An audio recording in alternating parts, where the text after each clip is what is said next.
প্রিয় দর্শক, এখন এই মুহূর্তে দাঁড়িয়ে আছি আমাদের খোকসা উপজেলার শিমুলিয়া ইউনিয়ন বিলজানি বাজারের পাশে যে রুবেলের ভাটা, সেই ভাটায় কিন্তু গত রাত আনুমানিক 3:30টার দিকে ভাটা যে অফিস রুম রয়েছে সেই অফিস রুমে ভয়াবহ অগ্নিকাণ্ডে এই খোকসা উপজেলার শিমুলিয়া বিলজানি বাজারে যে রুবেলের ভাটা রয়েছে, এই রুবেলের ভাটার যে অফিস, সেই অফিসে ভয়াবহ অগ্নিকাণ্ড ঘটেছে। আমরা শুনেছি যে রাত আনুমানিক 3:30টার দিকে এমন ঘটনা ঘটেছে। তো আমরা একটু বিস্তারিত শুনেছি যে আগুন হয়তো বা যে কোনো কারণবশত বিদ্যুৎ থেকে বা বিদ্যুৎ সার্কিট থেকে হতে পারে, এটা অস্বাভাবিক কিছু নয়। কিন্তু আমরা শুনেছি যে গল্পটি, সেটি আমি আপনাদের একটু জানিয়ে রাখি। এই যে কেসি গেটটা দেখছেন, কেসি গেটে তালা ভাঙা এবং ভিতরে দরজা ভাঙা, এমনটা পেয়েছে স্থানীয় সাধারণ মানুষ। তো দর্শক, এখানেই প্রশ্ন, আসলে এই আগুনের যে সূত্রপাত সেটি কিন্তু বিদ্যুৎ থেকে হয়নি বলে তারা ধারণা করেছে। এটি সম্ভবত ষড়যন্ত্র করেই কিন্তু এই ঘরটি, যে ভাটার অফিস, সেই অফিসে কিন্তু আগুনের সূত্রপাত হয়েছে বলে জেনেছি। তো দর্শক, আমরা দেখেছি যে রাত 3:30টার পরে এমন ঘটনা ঘটেছে। বিস্তারিত স্থানীয় যে সকল মানুষ জেনেছে শুনেছে, তারা কিন্তু দেখার জন্য ঘটনাস্থলে এসেছে। বিস্তারিত আমি আপনাদের একটু ভিতর থেকে দেখানোর চেষ্টা করব। এখানে দেখেছি যে শত শত মানুষ কিন্তু এখানে ছুটে এসেছে এই বিস্তারিত দেখার জন্য। তো দর্শক, আমরা এই ভাটা মালিক রুবেলের সাথে কথা বলেছি। তিনি আমাদেরকে জানিয়েছেন যে হয়তো আগুনের সূত্রপাত বিদ্যুৎ থেকে হতে পারে, এটা অস্বাভাবিক কিছু না আমি মনে করি। কিন্তু আসে দেখি কেসি গেট ভাঙা, আর কেসি গেটের ভিতরে ঢুকে দেখে যে একটি দরজা ভাঙা। ইতিমধ্যে ঘরের সমস্ত কিছু উপরের অংশে এবং ভিতরে যে সকল মালামাল ছিল সেগুলো পুড়ে ছাই হয়েছে। তো বিস্তারিত দেখাতে সরাসরি বিলজানি রুবেলের যে ভাটায়, সেই ভাটায় যে ভয়াবহ অগ্নিকাণ্ডে যে অফিস রুম পুড়ে গিয়েছে সেটি আমি আপনাদের দেখানোর চেষ্টা করব। এবং এমনটা শুনেছি যে ভিতরে যে সিসি ক্যামেরা ছিল সেটি পুড়ে গিয়েছে। এছাড়াও আমরা শুনেছি যে যে সকল এই ব্যবসায়ের যে হিসাব পাতির যে খাতাপত্র সেগুলো পুড়ে গিয়েছে। এবং পাশেই কিন্তু ঠিক 3টের দিকে এই ভাটার একটি দুইটা ট্রাক ছিল, দুইটা ট্রাক কিন্তু তারা 3টার দিকে এখানে রেখে গিয়েছে, তারা আমাদেরকে জানিয়েছেন। এই ট্রাক, তো যাই হোক, আল্লাহর অশেষ মেহরবান যে এই ট্রাক পুড়েনি। দুইটা ট্রাক কিন্তু তারা এখানে 3টার দিকে রেখে বাসায় গিয়েছে। ইতিমধ্যে 3:30টার দিকেই এমন ঘটনা ঘটেছে এই খোকসা শিমুলিয়া ইউনিয়ন বিলজানি বাজারে যে রুবেল সাহেবের ভাটা রয়েছে, সেই ভাটায় কিন্তু এই ভয়াবহ অগ্নিকাণ্ড ঘটেছে। তো বিস্তারিত আমি ভিতর থেকে একটু আপনাদের দেখানোর চেষ্টা করব। দর্শক, আমি ভিতরের চিত্রটা একটু আপনাদের দেখানোর চেষ্টা করব। দেখতে পাচ্ছেন যে কেসি গেটটি দেখেছেন, সেই কেসি গেটটি কিন্তু তারা ভাঙা দেখছে এবং ভিতরে যে দরজা, সেই দরজা কিন্তু ভাঙা দেখেছে। তাতে সন্দেহ হচ্ছে যে এটা পরিকল্পিতভাবে ষড়যন্ত্র করে এইখানে আগুন জ্বালিয়ে দিয়েছে। তো আসলে এমনটাও শুনেছি যে কার সঙ্গে তার শত্রুতা, কিন্তু রুবেল সাহেব বলছে যে আমার তো কারোর সঙ্গে কোনো শত্রুতা নেই, আমার মনে হয় না।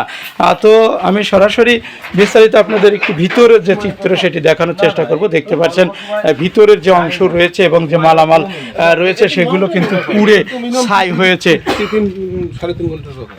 দেখতে পাচ্ছেন, আমরা দেখেছি যে এখানে যেহেতু একটা ভাটা, আর ভাটার যত সরঞ্জামি এবং বাঁশ খুঁটি, লাঠি সুটা, স্টোর রুম, সেটাকে সেখান থেকেই আগুনের সূত্রপাত হয়েছে। এবং দেখতে পাচ্ছেন একটা পুড়ে কিন্তু একদম খোলা আকাশ, তার মানে কিছুই নেই।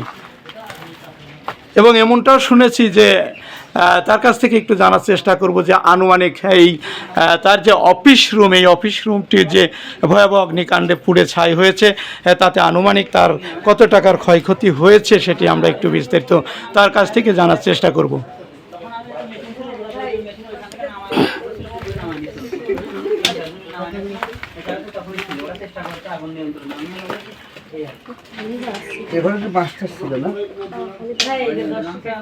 এখানে কিন্তু একটি থাকা যে বেডরুম, সেই বেডরুমটি দেখতে পাচ্ছেন। বেডরুমের কিন্তু সমস্ত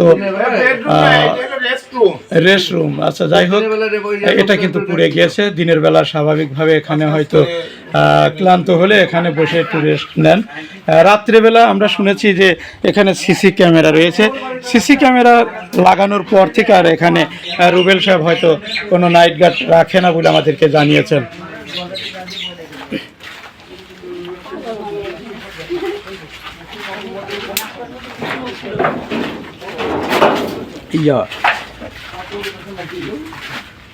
পাশে আরেকটি রুম রয়েছে যেখানে তেলের ড্রাম এবং ইঞ্জিন সহ বিভিন্ন মালামাল ছিল, সেটিও কিন্তু দেখতে পাচ্ছেন পুড়ে একদম ছাই হয়ে গিয়েছে। এতে অনেক টাকার ক্ষয়ক্ষতি হয়েছে বলে আমরা ধারণা করেছি। তো বিস্তারিত ভাটা মালিক আমরা তার সঙ্গে অথবা এই ভাটার যিনি ম্যানেজারের দায়িত্বে রয়েছেন আমরা তার কাছ থেকে একটু বিস্তারিত জানার চেষ্টা করব আনুমানিক কত টাকার ক্ষয়ক্ষতি হয়েছে। এমনটাও শুনেছি যে এখানে ফায়ার সার্ভিস এসেছিল, ফায়ার সার্ভিস এসে প্রায় আধা ঘন্টা ধরে এই আগুন নিয়ন্ত্রণে আনতে সক্ষম হয়েছে।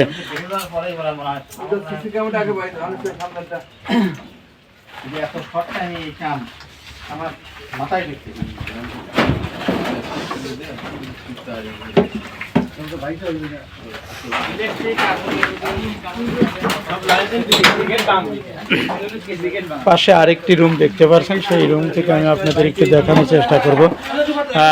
পুরো রুমটাই কিন্তু ঘরটাই পুড়ে গিয়েছে। এখানে অনেক ফ্যান ট্যান দিয়ে আনুষঙ্গিক ভাটার যে সকল সরঞ্জাম সেগুলো কিন্তু ছিল, দেখতে পাচ্ছেন সেগুলো পুড়ে একদম ছাই হয়ে গিয়েছে।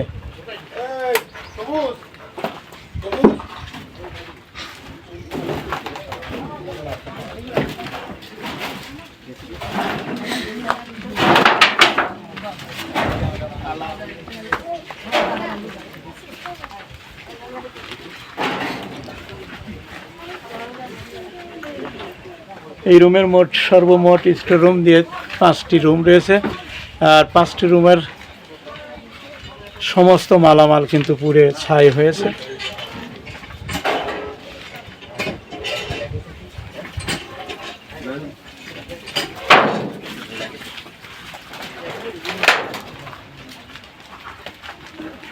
এমন ঘটনা ঘটেছে আমাদের খোকসা উপজেলা শিমুলিয়া ইউনিয়ন বিলজানি বাজারের পাশে যে রুবেল ভাটা রয়েছে, সেই রুবেল ভাটার যে অফিস রুম, যেখানে এই ভাটার যে ব্যবসা, এই ব্যবসায়ীর যে হিসাবপত্র খাতাপত্র সমস্ত মালামাল কিন্তু এই ঘরের মধ্যে রাখা হয়। আর সেই ঘরটিতেই কিন্তু এই ভয়াবহ অগ্নিকাণ্ডে পুড়ে ছাই হয়েছে। তো আমরা শুনেছি যে এখানে ভাটার যে ব্যবসার হিসাব নিকাশের যে খাতা, সেই খাতাগুলো পুড়ে গিয়েছে এবং এমনটা শুনেছি যে আগুনের সূত্রপাতটা কিন্তু বিদ্যুৎ থেকে হয়েছে, এটি কিন্তু তারা ধারণা করতে পারছে না, কারণ তারা ঘটনাস্থলে এসেই দেখে প্রধান ঢোকার যে কেসি গেট, সেই কেসি গেটের তালা ভাঙা এবং ভিতরটা ভাঙা। তো তাতেই তাদের সন্দেহ হচ্ছে যে কে বা কাহারা বা দুর্বৃত্তরা এখানে এই ঘরে তারা আগুন জ্বালিয়ে দিয়েছে বলে ধারণা করেছে।